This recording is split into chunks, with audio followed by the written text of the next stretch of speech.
Ce matin, devant le lycée horticole d'Antibes, seuls quelques élèves attendent devant l'établissement désormais fermé jusqu'à lundi. L'une d'entre eux interne ces événements présentés pour récupérer quelques affaires et pointe un problème de sécurité récurrent. Le portail, il est toujours ouvert et il n'y a personne qui surveille le portail. Tout le monde rentre, sort comme ils veulent. Du coup, c'est pas trop sécurisé et ça nous fait quand même un peu peur, quoi.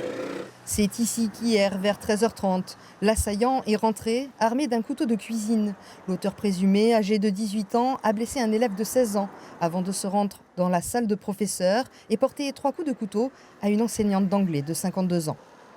Les faits d'agression qui ont été commis sur cette enseignante exemplaire, dont on me dit que c'était un pilier de l'établissement, par un jeune homme à la violence désinhibée, à la violence extrême, doivent évidemment être regardés aussi à l'aune d'un phénomène beaucoup plus large qui est la montée de la violence chez les jeunes. Même dans une ville calme, dans laquelle on est dans une situation où il n'y a pas de tension religieuse, il n'y a pas de violence, et on peut avoir toujours un acte de ce type individuel.